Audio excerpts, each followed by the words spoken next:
Too often, a lot of people do not understand the significance and the meaning of being able to get the essentials: food, shelter, and clothing. Well, many of us take those necessities for granted, but I promise you that there is some deficiencies in many of those areas for a lot of people in our community and across the nation. However, luckily, there are agencies, entities, and institutions that address those needs because, as humans, we ought to try to take care of each other. So today, I'm so happy to be able to interview the executive director of one of the agencies that does a phenomenal job of trying to address the need for food and trying to address, Kathy, I just learned, let's see, I just learned this word, food deficiency, I think is the word, is the buzz word in Central Georgia right now. And I understand that it's very prevalent. So I want you to talk about that after I introduce you. So today I have with us Miss Kathy McCollum, who's the director of the Middle Georgia Community Food Bank. And that institution plays a role in addressing the food deserts, food deficiencies that we have in our community. First of all, how you doing? I'm doing well. Thank you for having me today. Yes, ma'am. Thank you for being on here. Tell us a little bit about yourself first. Well, I'm actually a native of Jones County. I grew up in Jones County, so I'm a middle Georgia person. And then after college, I worked in telecommunications, so I moved around the state of Georgia and then moved to Macon in 2007 from Augusta when AT&T bought Bell South, and I needed to be more centrally located to the area that I was serving at that time. That's outstanding. So I need to be careful. If you were in telecommunications, I need to be on my P's and Q's, right? Okay. Well, let's talk about the Middle Georgia Community Food Bank.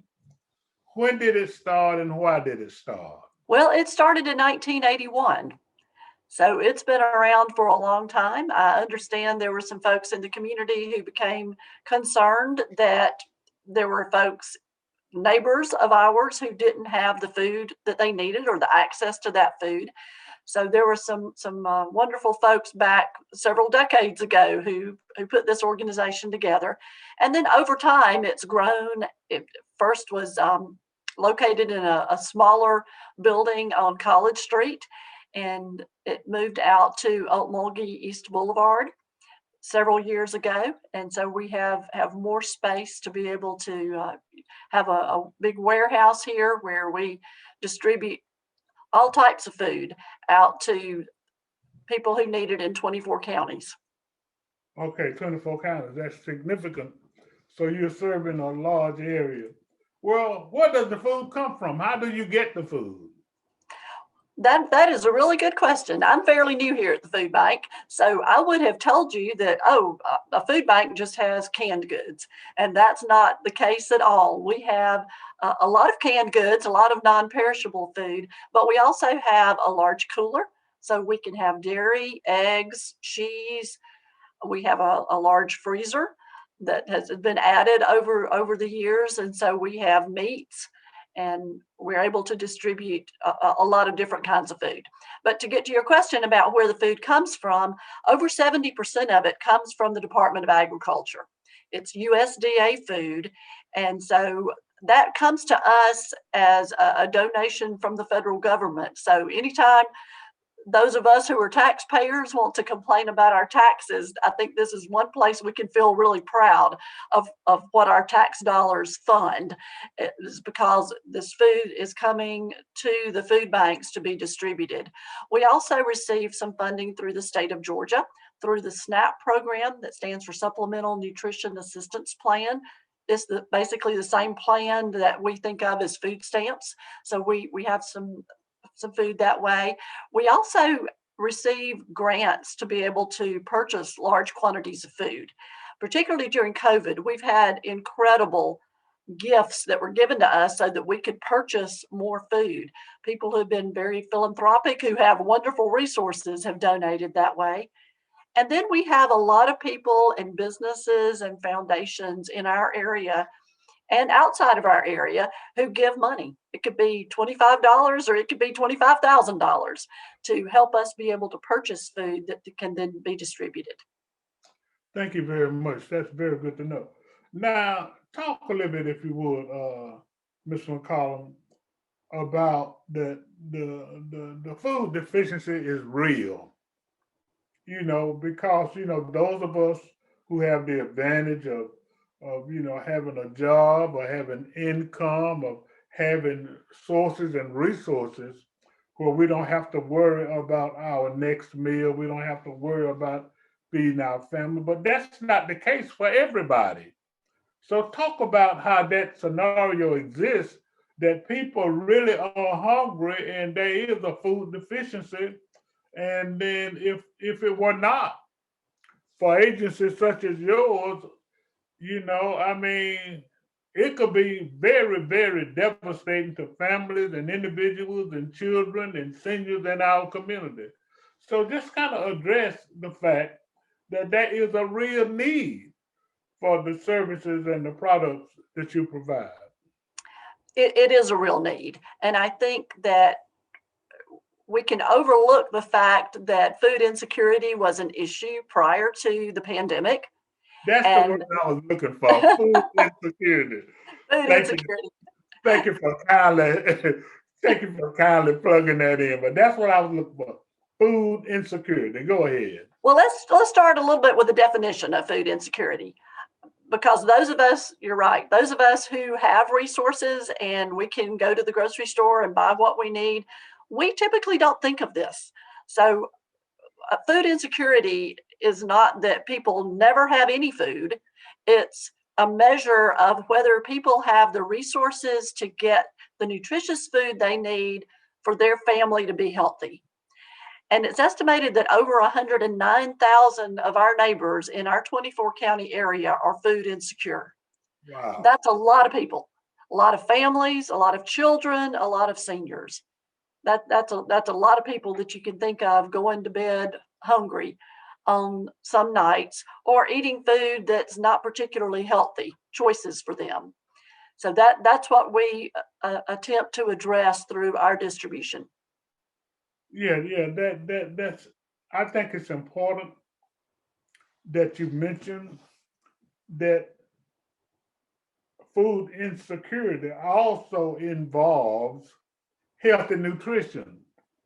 So just because someone has enough to eat, but I mean, I think it hinges to a degree on what they eat because it takes certain kind of food to have the kind of nutrition that one needs, and I think that's what you mean by insecurity. So Right, it could be the lack of enough food, or it could be the wrong kind of food, right?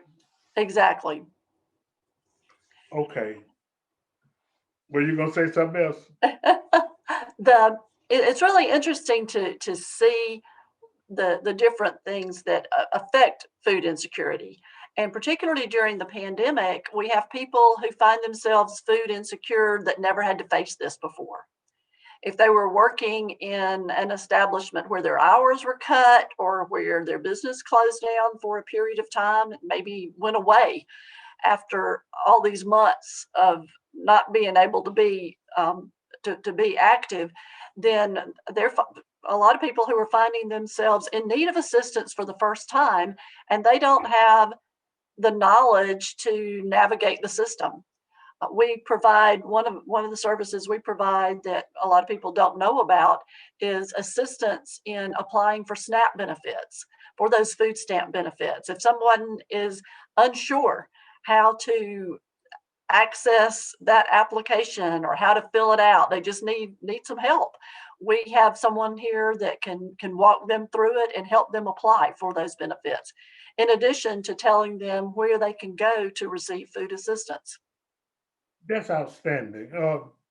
And that's good information to know. The other thing, you know, and it's really heartbreaking, to see on TV the long lines, of people who are lined up to get food because they're insecure because of COVID and the loss of jobs and things of that nature.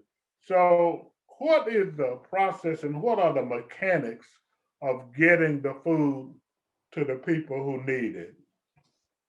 Thank you for asking that. We run the warehouse. We are one of 200 food banks across the country that's part of the Feeding America network.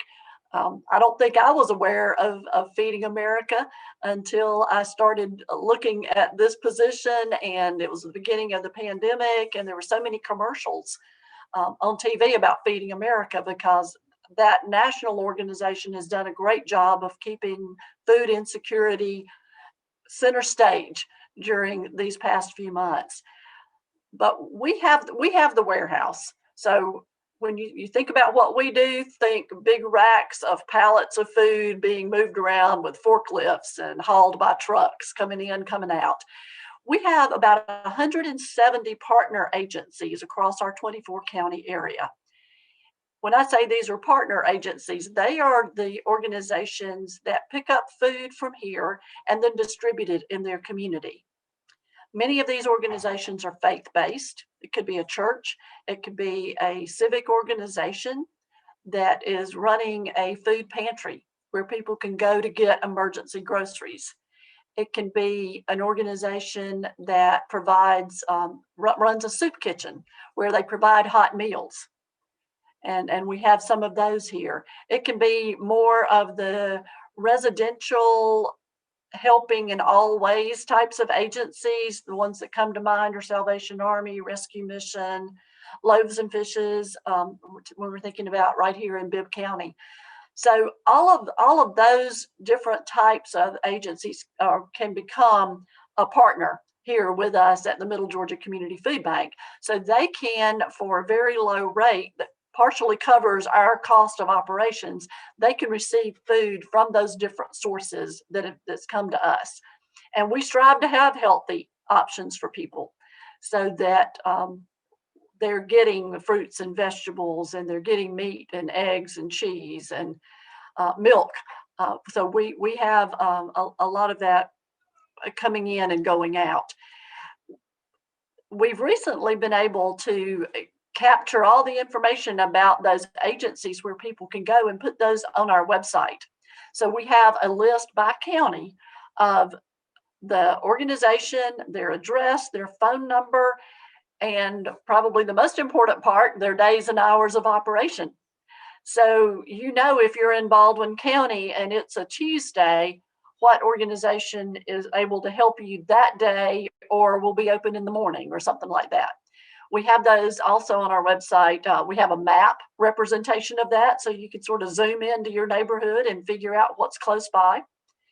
So that is one way that we distribute food, and that really is our main way of getting food out, because the people in those communities want to serve the folks that are closest to them, their closest neighbors that they see every day and they know the need. We supplement that by those long lines like you were just talking about.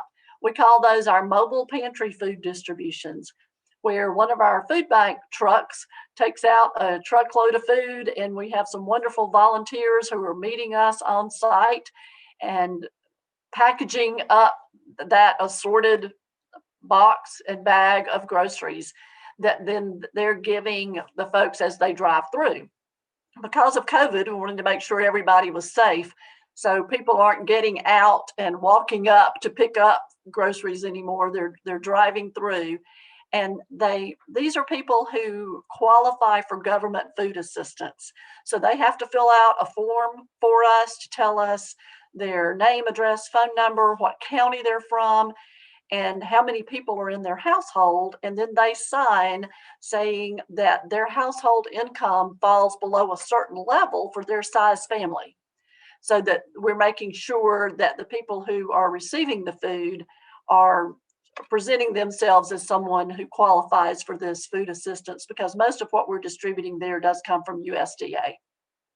Well, it's important, and I'm glad that there is a process involved because we don't want anybody exploiting or taking advantage of that Mhm. situation. So it's good to know, and I've always wondered about that, whether, anybody could just go and jump in the line and get food. But I'm understanding now that they need to, at least fill out some information so one can determine whether or not they are qualified.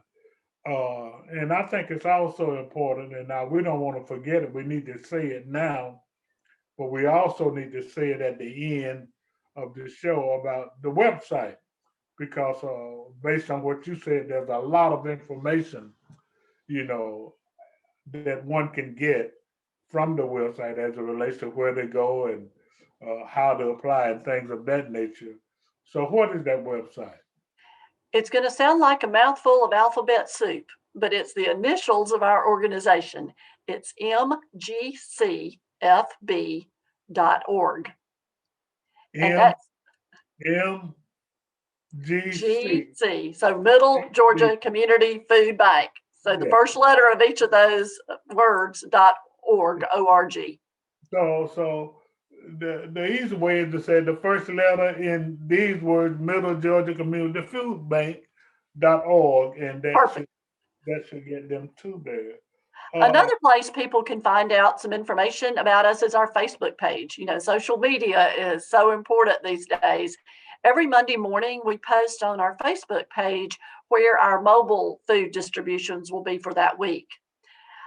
Every now and then we'll get tempted to post it on Friday for the next week. And because these hosts for these distributions are volunteers, sometimes things come up and we find that we're much more accurate if we do it by 10 o'clock on Monday. So we have a better idea, even though things can still come up, but we have a pretty good idea that those are really going to happen for that week. Now, what if, in fact, what does an organization, a church, or an entity needs to do in order to be able to qualify as a distribution outlet? We encourage people in those communities, in those groups and organizations, to contact us about becoming a partner with us, and we can walk someone through that information. We're actually updating our website. We're working on some updates so that that information will be much more readily available to somebody who just wants to learn about it without actually talking to us. But we can email a packet of information so that someone who's interested in starting a food pantry, say in the basement of their church or something like that, can find out what all is involved in that. So it is possible to call. I mean, I know that you don't want to be inundated with calls, but if a person gets confused or something of that nature, then they could just pick the phone up and call the office. Is that We answer the phone every day, so that just those kinds of questions. How do I become an agency? How does my organization become an agency? Or where can I find help? And some people don't have access to the internet, or they're a little skittish about social media, and we're happy to help with that as well. okay? I got two other questions for you, maybe more. Uh, what if someone wants to help or to volunteer? Uh, and is it possible? I mean, in what ways other than volunteering can someone who's interested and who understands food insecurity can help the organization? Prior to COVID, prior to my being here in this role, we had volunteers who came into the warehouse. And when we realized early into the pandemic that we needed to go extra efforts to keep people safe, our employees and volunteers, we closed our warehouse to having volunteers come in. Previously, volunteers would come in, they would sort through donated products so that we were more organized with somebody, some organization who had a canned food drive, and we've got mixed up kinds of food that we need to separate. Or they would come in and they would pack boxes for distribution. We're not doing that now because we just want to be very careful that our employees stay safe and that we don't let our volunteers take that risk either. So during the time that we've had people who want to do something tangibly, we've matched up these willing volunteers with some of these groups that have a food pantry or a soup kitchen or something like that. We've encouraged people to use the United Way of Central Georgia's website because there are some opportunities there for volunteers. But another way that people can really be a big help to us is to donate money. We are able to take donations of money and make it go further when we're buying food at wholesale prices than somebody could just go to a grocery store and load up their cart and pay retail prices for that. So people mail checks to us. We're happy to get those mailed to us in the U.S. mail, or to give electronically on our website. There again, our website's got a donate button at the top of the page, and that's a really easy way in this day and age of electronic payments to make sure that you're making that contribution. And now that we're in December, a lot of us are thinking about, have I given to charitable organizations the way I meant to for this calendar year? So it's a good time to remind people of that. Okay, I'm glad that was one of the other questions, but that I was going to ask you whether if somebody was interested, if they can't volunteer, then could they make a monetary donation to Middle Georgia Community Food Bank? This is a call to action. I'm your host, Alex Habersham, interviewing Ms. Kathy Mccollum, who's the Executive Director of the Middle Georgia Community Food Bank. And one of the things that they address is food insecurity. And we're just talking about that and how the community can help. And we're also emphasizing the fact that food insecurity is real in our community over the 24 county area. I understand, according to Ms. Mccollum, there's 109,000 individuals who are suffering one way or the other from food insecurity. That is correct, isn't it, Ms. Kathy? That's correct. Yeah. So the other thing is now, if a person, an entity, an organization was interested, and I don't know whether this is possible or not, in donating food or item, is it possible to donate anything other than money? We accept donations of non-perishable food that's in date. A lot of times we've, particularly around the holidays, we've got some of our donation boxes out at different companies where they want their employees or their customers to donate, and they sometimes offer incentives to people to get them to bring in anything from really anything that's non-perishable, and where we can bring it back here, sort it, and then get it out to the different agencies. Oftentimes people will ask me what food we need. We distribute whatever we have. So particularly for this time of the year, it's cold, and I want some soup or some stew or something like that. Those are great things to donate. But macaroni and cheese dinners, those are always popular. Peanut butter, cereal, pastas, rice, any of those staples that we would put in our grocery cart when we do our own grocery shopping for our families make really good donations. Wow, that's very good to know. Okay, if you would give us that website again, and we will remind people that you can find out additional information about the food bank and food insecurity, and about where the pantries are located, and how you can help and where you can give money by going to the Middle Georgia Community Food Bank's website, which is mgcfb.org. mgcfb.org.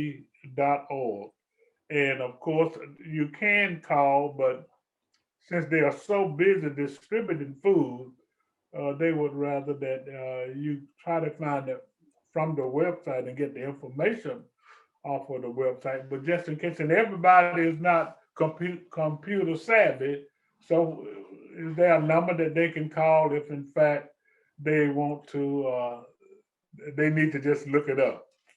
Oh, I'll be happy to share that. It is 478-742-3958.